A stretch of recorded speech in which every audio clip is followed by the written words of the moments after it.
সবাইকে স্বাগত জানাচ্ছি ইয়েস্টারডেস ফোন কল সিজন 2 এর নতুন এপিসোডে। আজকে আমাদের সাথে অতিথি হিসেবে আছেন আশিকুর সালেহীন, একজন উদ্যোক্তা এবং মেরিন কনজারভেশন নিয়ে কাজ করছেন। আজকের আমাদের আলাপের বিষয়ও আসলে পান্ডুলিপির পর একটা লেখা শেষ হয়ে যাওয়ার পর লেখকের সাথে যে লেখার জার্নি থাকে সেটা তো শেষ হয়, কিন্তু লেখার তখন আরো নতুন নতুন জার্নি শুরু হয়, নতুন নতুন মানুষের সাথে, নতুন কনটেক্সটে, নানান ভাবে। আশিক ভাই, আপনাকে স্বাগত জানাচ্ছি। আশা করি ভালো আছেন। ধন্যবাদ। হ্যাঁ, ভালো আছি, আশা করি আপনি ভালো আছেন। তো আপনি হ্যাঁ। আসলে কিভাবে দেখেন ব্যাপারটাকে, যে একটা লেখা যখন লেখক লিখে শেষ করলো, শেষ শব্দটি লিখে ফেললো, ধরেন একটা উপন্যাসে, তারপরে লেখাটা যখন সে শেয়ার করা শুরু করলো ধীরে ধীরে, সেটা অনলাইন প্ল্যাটফর্ম হতে পারে, বন্ধু বান্ধবের সাথে ঘরোয়া আড্ডায় হতে পারে, দৈনিক পত্রিকায় হতে পারে, বা বই আকারে হতে পারে, এই যে পাঠকের কাছে পৌঁছা পর্যন্ত মাঝখানের যে জার্নিটা, এটা তো খুবই ইন্টারেস্টিং। এইটা নিয়ে আমরা নর্মালি অতটা কথা বলি না। আপনার নিশ্চয়ই এটা নিয়ে ভাবা হয়েছে, এবং এটা নিয়ে আমার সাথে যেহেতু একসঙ্গে আলাপও হয়েছে। আপনি কিভাবে দেখেন এই জার্নিটুকুকে?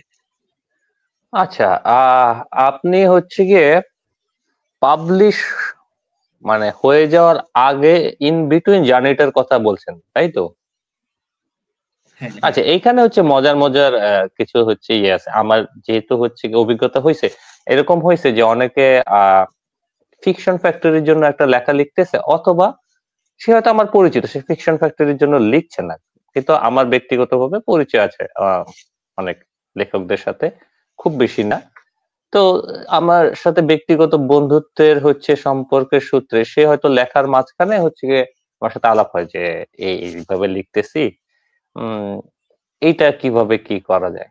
তো এইখানে হচ্ছে গিয়ে মজার অনেক ব্যাপার ঘটে। যেমন আমি হচ্ছে গিয়ে অনেক সময় আহ একটা আহ আমি প্রায় হচ্ছে গিয়ে বলতে শুনি যে, আচ্ছা বলছি এইটা তো এইভাবে লিখছি, আহ তো এইটা হচ্ছে গিয়ে কিরকম হয়েছে ফিডব্যাক দেন, তাহলে আমি হচ্ছে গিয়ে আগে বাড়তে বাড়তে হচ্ছে গিয়ে আমি শেষে গিয়ে আবার পুরোটা রোল ব্যাক করে এডিট করব, তার চেয়ে কিছুটা হচ্ছে ইন বিটুইন কিছুটা করতে চাই, এরকম অনেক সময় হচ্ছে গিয়ে আমার সাথে আলাপ হয়। তখন আমি আমার তো মতো করে একটা পড়ে ফিডব্যাক দিই, এই সাথে বলি যে আপনি হচ্ছে গিয়ে আহ, নিজে একটু পড়েন উচ্চারণ করে, যে আসলে লেখার সময় তো আমরা এটা খুব হচ্ছে নিভৃতে এবং হচ্ছে গিয়ে নীরবে হয়। যখন আপনি হচ্ছে গিয়ে এটা উচ্চারণ করবেন বা আবৃত্তি করবেন, তখন মানে এটা কিভাবে হচ্ছে গিয়ে কানে আসে, শুনতে কেমন লাগে, এইটা কিন্তু অনেক সময় হচ্ছে গিয়ে আপনার, অনেকে সময় হয় কি একজন লেখক তার লেখার গতিটা বুঝতে পারে না, পেস। হ্যাঁ, মানে সে হয়তো তার মাথার মধ্যে আছে আমি এই গতিতে লিখবো, মানে আমি যে কাহিনীটা আমি লিখছি সেটার গতি এরকম হবে, সেটা তার মাথায় আছে। লেখাতে ওইটা উঠে আসলো কিনা সেটা তখনই বোঝা যায় যখন সে সেটা হচ্ছে গিয়ে আবৃত্তি করে। এই যে ধরেন লেখার মাধ্যমে আপনি যে বললেন যে আপনার সাথে লেখা শেয়ার করছে, অনেক সময় লেখা শেষ হওয়ার আগেই শেয়ার করছে, এবং অনেক আলাপ হয় নিশ্চয়ই। আমার সাথেই তো ধরেন একটা লেখার আইডিয়া পাচ্ছি মাত্র, তখন আপনার সাথে অনেক আলাপ হয়েছে, শুরু করার পরে আলাপ হয়েছে।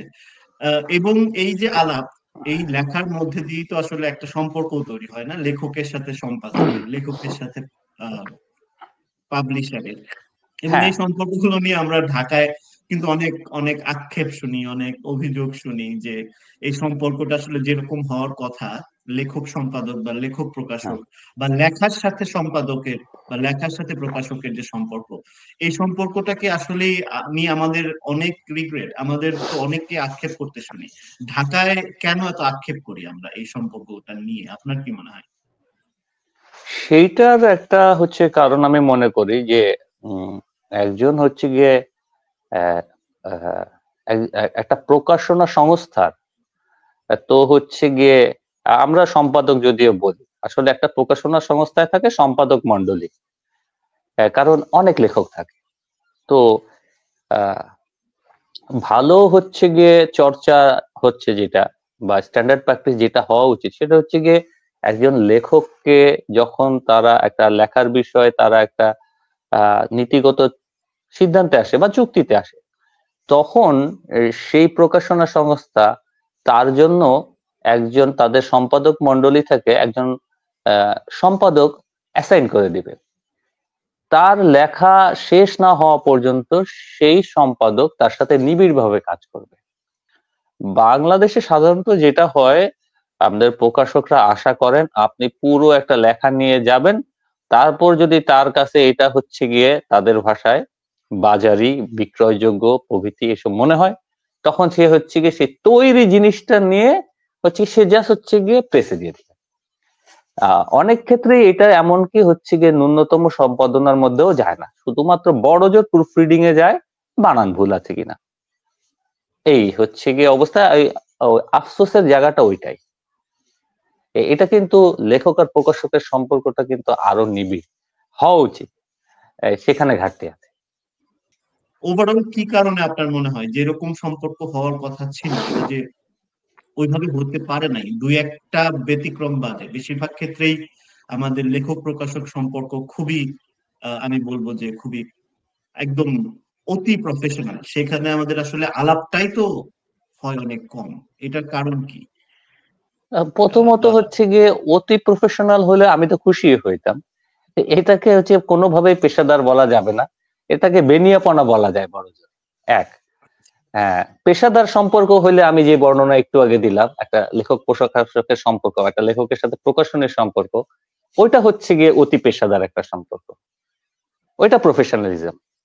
আপনি যেটা বললেন এটা অতি পেশাদার মোটেও না, এটা একদম বেনিয়াপনা।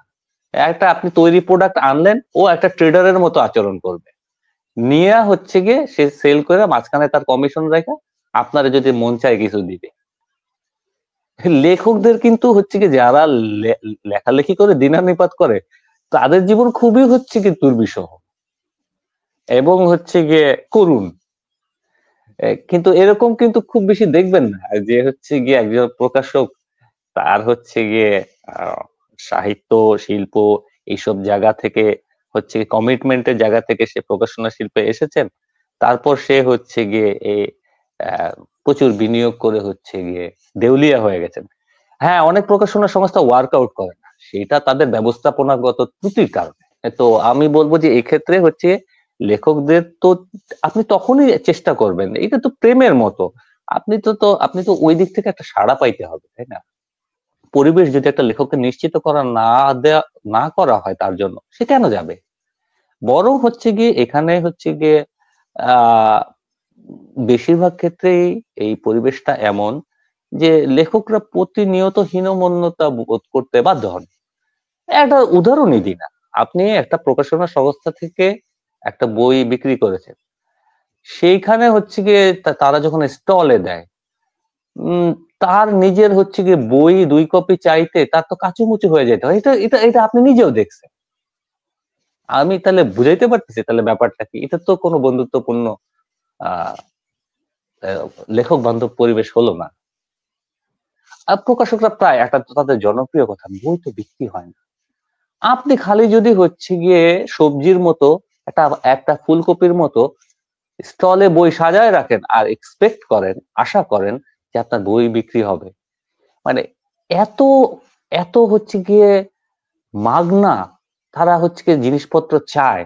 আর ধরেন আমাদের যদি অভিজ্ঞতা বলি, আমরা ফিকশন ফ্যাক্টরি যখন শুরু করি, আমাদের এই যে লেখক এবং পাঠকদের জন্য একটা অনলাইন মার্কেট প্লেস, যেখানে হচ্ছে লেখক এবং পাঠক একটা প্ল্যাটফর্মে হচ্ছে পরস্পরের সাথে মিলিত হইতে পারবে, তাদের হচ্ছে গিয়ে একজন আরেকজনের বই বা সৃজনশীল হচ্ছে কাজ দেখতে পারবে, কিনতে পারবে, বা ক্ষেত্র বিশেষে ফ্রি পড়তে পারবে। সেইখানে আমরা শুরুতে কিন্তু এই মডেলে ছিলাম না, আমরা কিন্তু আহ অনুবাদ করার জন্য হচ্ছে গিয়ে অনুবাদক আহ্বান করেছিলাম। আমাদের কাছে প্রায় হচ্ছে গিয়ে 2,500 থেকে 3,000-এর মতো এরকম হচ্ছে আবেদন জমা পড়ছিল।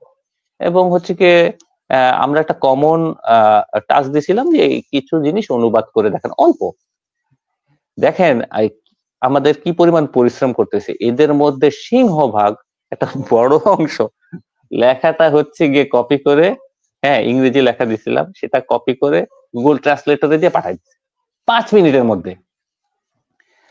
অনেকে, এটা তো গেল গুগল ট্রান্সলেটর পার্টির কথা গেল, এর মধ্যে অনেকের লেখা হচ্ছে গিয়ে আসলে মানসম্পন্ন হয় নাই, কারো লেখা মোটামুটি, কারোটা হচ্ছে খুবই ভালো। এই যে প্রায় 3,000 আবেদনকারীর মধ্য থেকে আমরা 25 জন লেখক স্কিম আউট করেছি। আপনি চিন্তা করেন 3,500 হচ্ছে গিয়ে এই কন্টেন্ট আমাদের পড়তে হয়েছে। তা আপনার তো একটু কষ্ট করতে হবে। তারা তো কিছু পড়তে চায় না নতুনদের। হ্যাঁ, তারা সব সময় হচ্ছে গিয়ে তককে তককে থাকে যে মেইন স্ট্রিম পত্রিকাগুলোতে তার লেখা অলরেডি বের হয়েছে কিনা। হ্যাঁ, আচ্ছা সে কি হচ্ছে কি কোনো ইউনিভার্সিটির টিচার কিনা, সে কি কোনো হচ্ছে সরকারি বড় কর্মকর্তা, কোনো হচ্ছে গিয়ে ছাত্র সংগঠনের বড় নেতা, তারপর এরকম যেগুলোতে অলরেডি হচ্ছে গিয়ে তার ভক্ত এবং তাকে খুশি করার লোকজন অলরেডি তার বই কিনে। দেখেন এই সহজ হিসেবে যদি আপনি এখনো পড়েই থাকতে থাকেন, এটা ইন্ডাস্ট্রির জন্য ভালো, এটা লেখকদের জন্য তো নাই। আমরা যারা ট্রেডিশনাল রাইটার, যেহেতু আমরা কখনো ফিল্ম নিয়ে কাজ করি নাই, আমাদের আসলে স্ক্রিনের জন্য গল্প লেখার যে কোটানকোট যোগ্যতা সেটা নাই। তো এই যে এই মানে আপনার কাছে কি মনে হয় এটা কমিউনিকেশন গ্যাপ, কোনো প্রেজুডিস রাইটারদের সম্পর্কে তাদের, নাকি এটা আসলে একটা জড়তা বা এটা একটা রাজনীতি? আপনার কি মনে হয়? না, এটা ধরেন হচ্ছে গিয়ে আমি বলবো যে হচ্ছে গিয়ে আমি এক ধরনের মানে অজ্ঞানতাই বলবো। কারণ কারণ দেখেন তারা মনে করে যে যে পাণ্ডুলিপি বা স্ক্রিপ্টের যে ফরম্যাট এটা বোধহয় খুব জটিল অথবা মহৎ কিছু। আদতে তা না, ওইটা একটা ফরম্যাটই ভাই, সিম্পল একটা ফরম্যাট, স্ক্রিপ্টের একটা ফরম্যাটটা এটা সিম্পল। এটা ধরেন এসএসসি এইচএসসি যে পাস করছে তারাও যদি বুঝায় বলে যে এই হচ্ছে গিয়ে স্ক্রিপ্টের এই ফরম্যাট, এখানে ডায়লগস থাকবে, পাশে তুমি হচ্ছে গিয়ে বা উপরে হচ্ছে গিয়ে কোন জায়গা, দিন না রাত, এরকম কোনো তো নির্দিষ্ট মানে আহ ভাঙা যাবে না এমন কোনো ফরম্যাটও তো নাই স্ক্রিপ্টে, অনেক রকম ফরম্যাট আছে। তো এইটাকে প্রথমত তারা মহৎ ভাবে যে এই মহৎ জিনিস, এই জটিল জিনিস এরা তো বুঝবে না। এটা প্রথমত মোটেও মহৎ বা জটিল কিছু না, খুবই সাধারণ একটা জিনিস। আর দ্বিতীয় কথা হচ্ছে গিয়ে ওনারা যে লেখকদের হচ্ছে গিয়ে এইটার উপযোগী ভাবে না, এটার মূল কারণ হচ্ছে গিয়ে উনাদের হচ্ছে গিয়ে আহ লেখা এবং লেখক সম্পর্কে জানাশোনার অভাব। উনারা বোধহয় খুব বেশি কিছু পড়েন না। গান লেখার লোক আলাদা, কবিতা লেখার লোক আলাদা, উপন্যাস লেখার লোক আলাদা, স্ক্রিপ্ট লেখার লোক আলাদা। যারা হচ্ছে বিভিন্ন ধরনের হচ্ছে গিয়ে গল্প বা উপন্যাস লেখেন, আপনি সেখান থেকে পিক করবেন। ধরেন আপনি যদি হচ্ছে গিয়ে একটা থ্রিলার লিখতে চান, থ্রিলার তো লেখে, তাই না? তো সেখান থেকে কাউকে যদি পিক করেন, না পারার কি আছে? আর এই ফিল্মের স্ক্রিপ্ট লেখা তো most of the time team work. তো এখানে হচ্ছে গিয়ে লেখকদের রাখলেই তো বরং হচ্ছে গিয়ে একটা ফিল্মের জন্য ভালো হয়। কারণ লেখক তো হচ্ছে গিয়ে একজন পেশাদার মানুষ এই অর্থে যে লেখালেখির ক্ষেত্রে। তো দেখেন তারা এমন এমন একটা লজ্জার পরিবেশ ক্রিয়েট করে রাখে, ক্ষেত্র বিশেষে শামসুল হক হচ্ছে গিয়ে নিজে হয়তো স্বনামে হচ্ছে লেখা লিখতে চায় নাই। তো দেখেন এইটা কিন্তু একদম তাদের দায়। তাদের হচ্ছে গিয়ে খুবই হচ্ছে গিয়ে আমি বলবো যে টিপিক্যাল মন মানসিকতা এবং হচ্ছে গিয়ে পড়ালেখার সাথে তাদের পরিচয়ের অভাব। এবং আমি বলবো এই জায়গায় তারা যদি আরেকটু হচ্ছে গিয়ে মুক্তভাবে হচ্ছে চিন্তা করতে পারে, ফিল্মের জন্য ভালো, লেখকদের জন্য ভালো। আর দ্বিতীয় কথা হচ্ছে আপনাদের হচ্ছে গিয়ে লেখকদের তার লেখার মানে পারিশ্রমিকদের মন মানসিকতা থাকতে হবে। আপনি একজন স্টার কাছকে 20 লাখ 30 লাখ 40 লাখ দিতে রাজি থাকেন, একজন লেখকের 5 লাখ টাকা দিতে পারবেন না।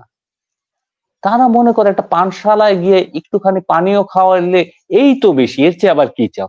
ওটিটি প্ল্যাটফর্ম আসার পরে এখানে একটু বৈচিত্র্য এসেছে। আমি জানি না ওখানে হচ্ছে গিয়ে লেখার সাথে কারা জড়িত স্ক্রিপ্ট গুলো, একটু বৈচিত্র্য এসেছে, একটু হচ্ছে সুযোগ পাওয়া যাচ্ছে।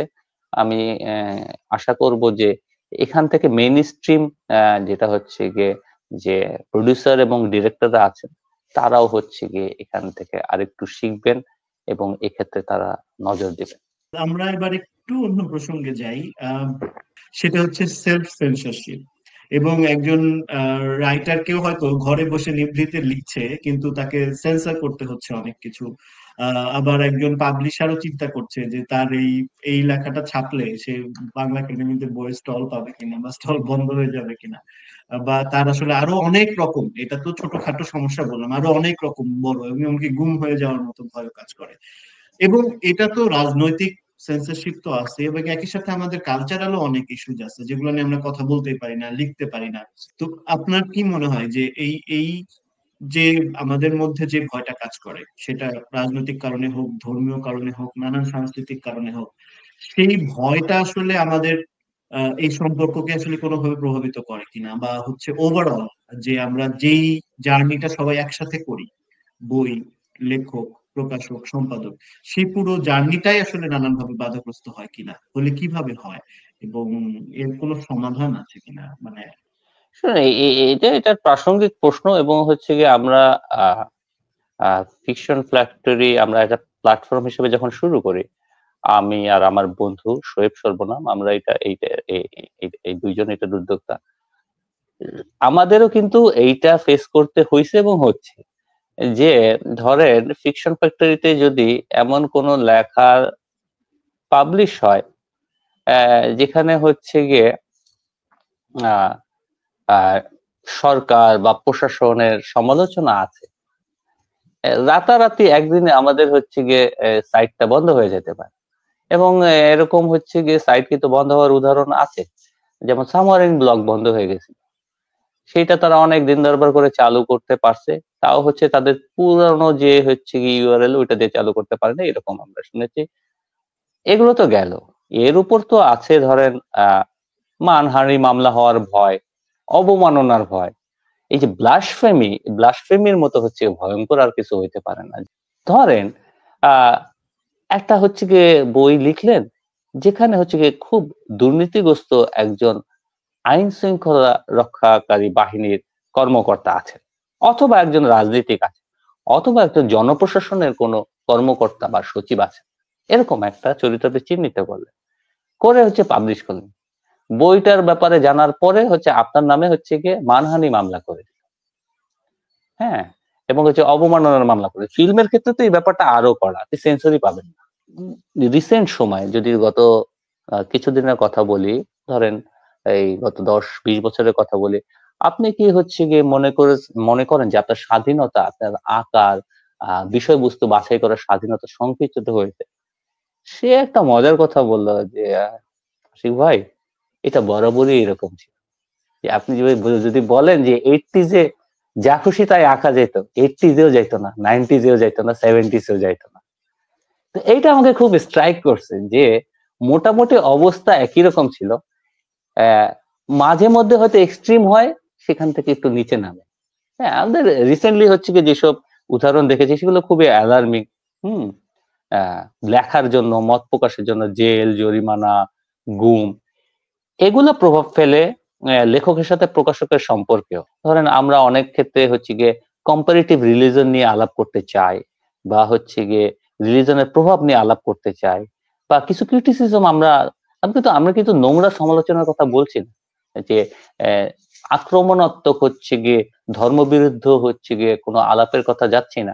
তো ধরেন ধর্ম নিয়ে, রিলিজন নিয়ে যে আলাপ, অথবা ধরেন বাংলাদেশের এক্সিস্টিং কোনো রাজনৈতিক মতবাদ নিয়ে হচ্ছে গিয়ে আলাপ, ধরেন বাংলাদেশি জাতীয়তাবাদ নাকি বাঙালি জাতীয়তাবাদ, এই নিয়ে আপনি যদি কোনো বই প্রকাশ করেন, আপনার সমূহ সম্ভাবনা আছে আপনি ক্যান্সেল কালচারের মুখোমুখি পড়বেন, তারপর হচ্ছে গিয়ে নিগ্রহের শিকার হইতে পারেন। হ্যাঁ, এগুলো কিন্তু রাষ্ট্রের দায়িত্ব একজন লেখককে এইটা থেকে হচ্ছে গিয়ে নিরাপদে রাখা, যেটা কিন্তু রাষ্ট্র করে না। কারণ হচ্ছে কি ওই সময় রাষ্ট্র ক্ষমতায় যারা থাকেন তারা বোধহয় তারা কখনোই সাধারণত চান না খুব বেশি মুক্ত মত প্রকাশিত হোক।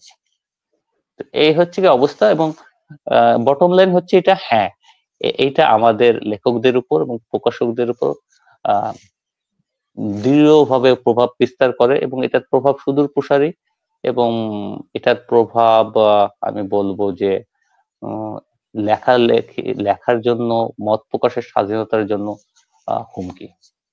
এই কাজের ধরন বদলে যাওয়া, এবং এই বদলে যাওয়াটা আসলে আমাদের পাবলিশিং ইন্ডাস্ট্রি, যেটাকে আমরা বলি প্রকাশনা শিল্প, বাংলাদেশের প্রকাশনা শিল্প আসলে কতখানি আপনার মনে হয় যে এই যে যুগের যে আহ, বিবর্তন, আহ, প্রযুক্তিগত বা সাংস্কৃতিক বা হচ্ছে যোগাযোগগত যে বিবর্তন, সেই বিবর্তনের সাথে আমাদের যে প্রকাশনা শিল্প বাংলাদেশের বা ঢাকা, সেই প্রকাশনা শিল্প আসলে কতখানি তাল মিলিয়ে চলতে পারছে বলে আপনার মনে হয়?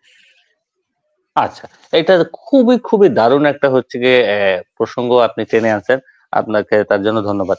মজার মজার এখানে কথা বলি। এখানে হচ্ছে গিয়ে ধরেন আমাদের এখানে প্রকাশনা শিল্প এবং প্রকাশনা সংস্থাগুলো এখনো আমি বলব যে প্রায় মান্ধাতা আমলের ধ্যান ধারণায় আছে।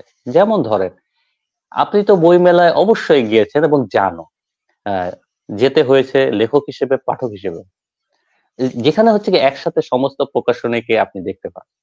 মজার জিনিস খেয়াল করবেন, সমস্ত বই হার্ড কভার অলমোস্ট, কোনো পেপার ব্যাগ নাই। বাংলাদেশে পেপার ব্যাগ নাই। তারা, আমি জানি না, আমার আমার ধারণা সম্ভবত তারা মনে করে যে হার্ড কভার না হইলে বইয়ের ভাবগম্ভীর্য থাকে না। তো যে বই হোক, হ্যাঁ, তারা একটা ইটের মতো হার্ড কভার দিবেই দিবে, যে বই হোক। প্রথমত এটা হচ্ছে গিয়ে বেশিরভাগ সময় পাঠকদের জন্য হচ্ছে গিয়ে বহন করা, ব্যবহার করার জন্য খুব একটা স্বস্তিদায়ক না। কিরকম? তার মধ্যে বইয়ের সাইজেরও ব্যাপার আছে। এই ব্যাপারেও তাদের ধারণা খুবই টিপিক্যাল। তারা একটা নির্দিষ্ট সাইজের সমস্ত বই করে প্রায়শই। তারা এটা আজ পর্যন্ত বাংলাদেশের মেইন স্ট্রিম একমাত্র সেবা প্রকাশনী এবং হচ্ছে গিয়ে আর দুই একটা খুবই ছোট পাবলিক, তারা মেইন স্ট্রিমও না, পাবলিকেশন হাউস ছাড়া কেউ পকেট সাইজের বইয়ের কথা আজ পর্যন্ত চিন্তাই করলো। যে একটা লোক যে হচ্ছে গিয়ে বাসে করে 3 ঘন্টা, ঢাকা শহরে 3 ঘন্টা জ্যামে বসে থাকতে হয়, এই আমার বাসা শ্যামলী থেকে মতিঝিল দিতে, 3 ঘন্টা বসে আমি তো একটা বই পড়তে পারি। এখন ওই ইটের মতো একটা হার্ড কভারের বই আমি আমার পকেটে ক্যারি করতে পারবো? তো এরকম তো অনেক বই আছে। সব বই নিশ্চয়ই আবদার করছি না যে সব বই হচ্ছে পেপার ব্যাক করতে হবে। পকেট সাইজের কিছু বই করলো তারা। মেইন স্ট্রিম পাবলিকেশনদের মধ্যে এটা প্রায় দেখবেনই না, বাংলাদেশে অনুপস্থিত। টেকনোলজি অ্যাডপ্ট করার ক্ষেত্রে এখনো তারা হচ্ছে অনেক পিছিয়ে আছে এবং এক্ষেত্রে তারা ব্যবহার করতে ইচ্ছা সম্পর্কে তাদের ধারণাও তেমন নাই। আর যখনও বা হচ্ছে দেখে যে কেউ একজন সাকসেসফুল হইছে, তখন তারা একটু খোঁজ খবর করে যে আচ্ছা, তাহলে হচ্ছে কি আমরা কি তাহলে একটু একটু অনলাইনে প্রচার প্রচারণা চালাবো। যখনই হচ্ছে যে টাকা পয়সার ব্যাপার বলা হয়, তারা পিছায় যায়। আমার নিজের এক্সপিরিয়েন্স আছে। আমরা যেহেতু ফিকশন ফ্যাক্টরি করেছিলাম, তো আমি আমার বন্ধু দুইজনকেই একটা বাংলাদেশ স্বনামধন্য পাবলিশার হচ্ছে ডেকেছিলাম যে তাদের সোশ্যাল মিডিয়া, আপনারা যেহেতু অনলাইনে অলরেডি একটা প্ল্যাটফর্ম এস্টাবলিশ করেছেন, আপনাদের ভালো আইডিয়া আছে, আমরা একটা অনলাইন প্রেজেন্সটা বাড়াইতে চাই। আমাদের সাইটের লুকটা থেকে শুরু করে আমাদের সোশ্যাল মিডিয়া প্রেজেন্স আমরা আরেকটু বাড়াতে চাই। তো আমরা সবকিছু বিবেচনা করে তাদেরকে, আমরা তো বাংলাদেশের প্রকাশকদের সম্পর্কে একটু ধারণা রাখি, আমরা মোটামুটি ন্যূনতমই হচ্ছে একটা খরচ দিচ্ছিলাম। সেইটাতেও সে রাজি হয় না, মানে সেটা শোনার পর তারা আমাদের আর ডাকে না। এখানে আমি বলবো যে প্রচুর ঘাটতি আছে, প্রচুর কাজ করার জায়গা আছে। এখন 2024 সাল শেষ হয়ে যাচ্ছে। হ্যাঁ, এগুলো অনেক আগে শুরু হয়ে গেছে। আপনারা হচ্ছে গিয়ে মানে ওই যে ট্রেনটা মিস করে অনেক আগে মিস করছেন। অন্তত এই ট্রেন আরেকটা ট্রেন ধরেন, ট্রেন কিন্তু একটার পর একটা আসছে এবং যাচ্ছে। আপনারা কতগুলো ট্রেন মিস করবেন? আপনাদের যে ট্রেনটা মিস করছেন ওটার পিছনে দৌড়াইতে বলতেছি না, অন্তত যে ট্রেনটা এখন আছে সেটা ধরেন। আপনারা হচ্ছে গিয়ে এই নতুন নতুন যে টেকনোলজি, যেটা অ্যাডাপ্ট করলে হচ্ছে গিয়ে পাবলিশিং ইন্ডাস্ট্রির জন্য লাভ, লেখকদের জন্য হচ্ছে গিয়ে উপকার, আপনারা এই দিকটা আরো নজরদারি দেন। আমরা একদম মোটামুটি শেষের দিকে চলে এসেছি। আপনি আচ্ছা, এই এই ব্যাপারটা নিয়ে একটু বলবেনই অবশ্যই, সমালোচনা সাহিত্য নিয়ে। তার সাথে একটু ফিকশন ফ্যাক্টরির নিয়ে আপনার কি কি প্ল্যান আছে, খুবই অদূর ভবিষ্যতে বা সুদূর ভবিষ্যতে, লং টার্ম, শর্ট টার্ম, এটাও যদি একটু শেয়ার করতেন আমাদের সাথে। আচ্ছা, বইয়ের যে সমালোচনা হবে সেটা কিভাবে হইতে পারে? যিনি হচ্ছে সমালোচনা করবেন তাকে তো কেউ না কেউ অ্যাসাইন করবে, তাই না? আচ্ছা, এই বইটার সমালোচনা করেন, কে করবে? কোনো একটা হচ্ছে পত্রিকার সাহিত্য সম্পাদক, এই ধরনের কেউ, তাই তো? অথবা যদি হচ্ছে সেটা হচ্ছে গিয়ে আহ সাহিত্য পত্রিকা হয় তার সম্পাদক, অথবা সেটা যদি নিউজ পেপার হয় সেই পত্রিকার হচ্ছে গিয়ে যদি সাহিত্য পাতা থাকে সেটার হচ্ছে সাহিত্য সম্পাদক। এখন প্রকাশক, সাহিত্য সম্পাদক, লেখক একটা বই পাবলিশ হওয়ার পর তারা তো একটা জায়গায় বসতে পারে নিয়মিত। এই যে মানে তাদেরকে হচ্ছে ইনভাইট করা যে আসেন আমাদের কয়েকটা বই হয়েছে, একটা দাওয়াত দিল, দাওয়াত দিয়ে বই উপহার দিল, হ্যাঁ, দিয়ে হচ্ছে গিয়ে তাদের সাথে আলাপ করলো। এই আলাপটা যদি নিয়মিত জারি রাখে, একে হচ্ছে গিয়ে এটা একটা এক ধরনের উৎসাহ তৈরি হয়। তা না হয় যেটা হয়েছে এটা একটা ছোট হচ্ছে গিয়ে ক্লাবের মতো হয়ে দাঁড়াইছে, অর্থাৎ পত্রিকার সাহিত্য সম্পাদক তার একটা ছোট্ট ক্লাব সে করছে, তার পরিচিত হচ্ছে গিয়ে লেখকদের, ওই লেখকদের বা ওই প্রকাশনীর হচ্ছে গিয়ে বই তারা হচ্ছে গিয়ে শুধুমাত্র সমালোচনা ছাপে। হ্যাঁ, সেটাও হচ্ছে গিয়ে প্রাঞ্জল কোনো সমালোচনা হয় না। প্রায়শই বাংলাদেশে বইয়ের সমালোচনার নামে যেটা হয় পিঠ চাপড়ায় দেওয়া, তো তুলনামূলক সমালোচনা হয় না। কিন্তু আর আরেকটা জিনিস এখানে গুরুত্বপূর্ণ, যে একজন যে বইয়ের রিভিউ করবেন, বইয়ের রিভিউ করা কিন্তু কষ্টসাধ্য। একটা বই পড়তে হয়, ক্ষেত্র বিশেষে সেই বইটা পড়তে গিয়ে আনুষঙ্গিক আরো বই পড়তে হয়, রেফারেন্স হিসেবে। তো যে রিভিউয়ার, তার একটা পারিশ্রমিকের ব্যাপার আছে, এই ব্যাপারটা প্রায় অনুপস্থিত। এই রিভিউয়ারদের পারিশ্রমিক নাই বলতে গেলেই চলে। তো আপনি কেন হচ্ছে কি পত্রিকাগুলো, সেটা সাহিত্য পত্রিকা বলেন, মেইনস্ট্রিম নিউজ পেপার বলেন, তারা এই বাজেটটা রাখে না? হ্যাঁ, খুব বেশি তো বাজেট লাগার কথা না, কত টাকা একটা মেইনস্ট্রিম কোনো নিউজ পেপারে ন্যূনতম মাসে হচ্ছে কি হয়তো 40 লাখ টাকার হয়তো নিউজ প্রিন্টে লাগে, আমি কথার কথা বললাম, এটা আরো বেশিও লাগে। তো এর সাথে তাদের বিপুল স্থাপনা এবং সাংবাদিক কর্মচারীদের ব্যয়, সেখানে একটা রিভিউয়ারকে তারা টাকা দিতেই পারে। এই কারণে বললাম মূলত মেইনস্ট্রিম নিউজ পেপার গুলোতে এই সাহিত্য সমালোচনা, তার পাল্টা সমালোচনা, এটা যদি হয়, সেইটার জন্য হচ্ছে গিয়ে সবাই উপকৃত হবে। এক্ষেত্রে একটু প্রকাশকদের আগায় আসা উচিত, এবং মেইনস্ট্রিম নিউজ পেপারের যারা সম্পাদক আছেন তাদেরও এই ব্যাপারটা আগায় নেওয়া উচিত। কারণ এইটা থেকে না তাদের পত্রিকার জন্য ভবিষ্যতের লেখক তৈরি হবে এবং পাঠক তৈরি হবে। তারাও কিন্তু ক্রাইসিসে আছে। মানুষজন কিন্তু নিউজ পেপার পড়তেছে না এখন। তারা প্রায় এটা নিয়ে আক্ষেপ করে, মানুষ নিউজ পেপার পড়ে না। নিউজ পেপার তখনই পড়বে যখন একটা একটা কিশোর বা একটা যুবক, তার সাথে হচ্ছে বইয়ের পরিচয় থাকবে, তখনই সে নিউজ পেপার, ইনফরমেশন এগুলোর দিকে আগ্রহী হবে। এটা কিন্তু একটা যুগপৎ ব্যাপার। এবার আসি ফিকশন ফ্যাক্টরি প্রসঙ্গে। আমি এবং শোয়েব সর্বনাম, আমরা দুইজন মিলে যখন ফিকশন ফ্যাক্টরি শুরু করি, তখন আমাদের শুরুতে হচ্ছে কি একটা আমরা কিন্তু হচ্ছে কি, যে বললাম না যে পৃথিবী চেঞ্জ হচ্ছে, পরিস্থিতি চেঞ্জ হচ্ছে, মানুষের চাহিদা চেঞ্জ হচ্ছে। আমরা কিন্তু একটা হচ্ছে গিয়ে অনলাইন লিটারেরি ম্যাগাজিন হিসেবে শুরু করেছিলাম। হ্যাঁ, আমরা কিন্তু অনেক লেখা কিনেও নিয়েছি, হ্যাঁ, লেখকদের কাছ থেকে, বিশেষ করে অনুবাদকদের কাছ থেকে। একটা বিশাল পরিমাণ হচ্ছে লেখা কিন্তু আমাদের আছে। তখন আমাদের এটা মডেলিং ছিল। পরে আমরা চিন্তা করে দেখলাম যে এই মডেলটা আসলে বাস্তবসম্মত না। একজন হচ্ছে গিয়ে লেখককে আমি কিভাবে জাজ করব, তাকে আসলে কত টাকা দেওয়া হবে বা কত টাকা দেওয়া উচিত? আমরা দৃঢ়ভাবে বিশ্বাস করি যতই টাকা দেওয়া হোক এককালীন, সেটা একজন লেখকের লেখার জন্য যথেষ্ট না। তো আমরা যে চিন্তা করলাম, তাহলে একজন লেখক মানে একটা লেখা থেকে আজীবন কন্টিনিউয়াস একটা আহ পারিশ্রমিক পাইতে পারে, কি করা যায়? তখন আমরা আমাদের হচ্ছে গিয়ে প্ল্যাটফর্মের যে হচ্ছে গিয়ে মূল খোলনচল চেঞ্জ করে দিলাম। আমরা এমন একটা অনলাইন লিটারেরি ম্যাগাজিন থেকে আমরা কিন্তু মার্কেট প্লেস হয়ে গেলাম। মার্কেট প্লেস হচ্ছে গিয়ে বাংলা লেখা এবং বাংলা কন্টেন্টের জন্য হচ্ছে গিয়ে, বিশেষ করে বাংলা ভাষায় যারা লেখালেখি করেন, সেই লেখালেখির কন্টেন্টের জন্য একটা অনলাইন মার্কেট প্লেস, যেটা লেখক বান্ধব, যেটা পাঠক বান্ধব। এই হচ্ছে গিয়ে ফিকশন ফ্যাক্টরি বর্তমান যে অবস্থায় আছে সেই অবস্থায় দাঁড়ানোর গল্প। এবং ফিকশন ফ্যাক্টরি নিয়ে আমাদের ভবিষ্যৎ হচ্ছে পরিকল্পনা হচ্ছে, বাংলাদেশে এখন আপনি ভালো বলতে পারবেন, প্রকাশকেরা হচ্ছে কি একজন লেখককে রয়্যালিটি কত পার্সেন্ট দেয়? আমরা জানার মধ্যে আমাদের, টু বি অনেস্ট, এখানে একটা মজার কথা বলি, সরাসরি যদি জিজ্ঞেস করি যে আপনি কত পার্সেন্ট রয়্যালিটি দেন, সরাসরি উত্তরটা কেউ দেয় না। মানে অন রেকর্ড যে কত পার্সেন্ট দেন, গাই গুই করে না, আমরা দেই। আমি যদি বলি কত পার্সেন্ট দেন, কেউ না মানে এক্সাক্ট অ্যামাউন্টটা বলে না। তো আমরা এরকম ধারণা করি হচ্ছে গিয়ে 15 থেকে 25% হয়তো দেয়। হ্যাঁ, এরকম শুনেছি। আদতে কি 15 থেকে 25% দেয়? আমরা যেহেতু খুবই ছোট একটা সংস্থা, ফলে যা যা হয় আমাদের হচ্ছে গিয়ে খুব ছোট হচ্ছে গিয়ে সংস্থা, এবং আমাদের লেখা এবং লেখকদের ভলিউম এখনো কম বলে আমরা 50% এখনো দিতে পারছি। আমাদের খুবই ইচ্ছা এটা হচ্ছে গিয়ে 80% এ নিয়ে যাওয়া।